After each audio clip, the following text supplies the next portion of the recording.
It's been 1 year since the iPhone 13 mini was released, and still to this day, 14 lineup included, I think that this is the best size and form factor of an iPhone ever created. That being said, I'm saying goodbye to this phone today. There's a reason for it, and we're gonna talk about that today, and we're gonna talk about how it's held up this last year. First off, let's take a look at it. This thing still looks brand new. And you know why that is? It's because it's so easy to hold. I've never dropped it. I've never had any issues with even worrying about dropping it.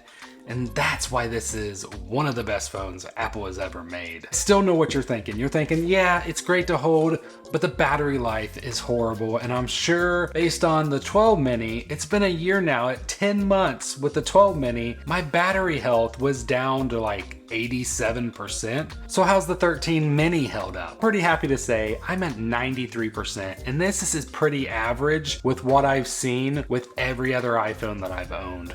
I've never dropped below 90%. Usually I'm around the 92 to 94% after a year, and the mini's held up just the same. Unlike that 12 mini that was at 87% at 10 months. If I love this phone so much, then why am I getting rid of it? Well, it all comes down to the same reason why I struggled with it last year. My kids' sporting events, and that zoom lens is so nice to have. Now, I bought another camera and I started using that last year. It's not the same. Using a camera to record versus just using your iPhone, it's just so much easier. If something actually happens in one of the games, I can stop the recording, hit that little favorite, and then I know exactly what clips to keep versus what clips that I'm okay just getting rid of. Because during a game, there's a lot of stuff that happens and you don't want to miss it. It's really nice to have that easeability to always record, not worrying about space or anything like that, and know which clips are good to keep versus which clips can go ahead and just get in the trash. But that zoom lens isn't just great for zoom, it's also a macro lens, which means you can get really close to the data, not like those super close, but you can get a lot closer.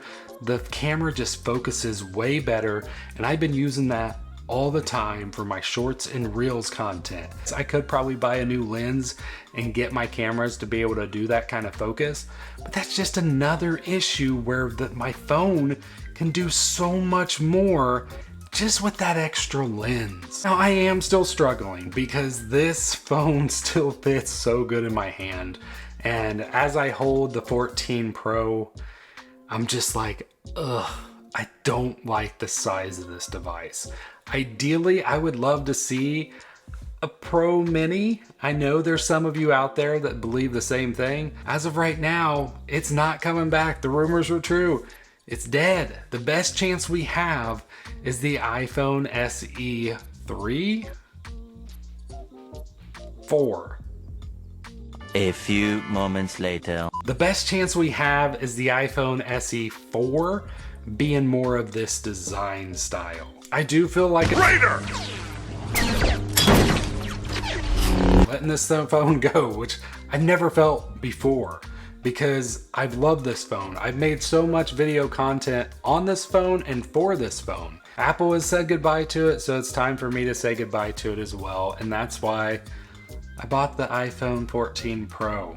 Yeah, and there's a case on it, as you can see, because I'm worried about dropping it. I also have Apple Care Plus on this. It is what it is. I'm gonna miss this little guy, but it's time for the new one.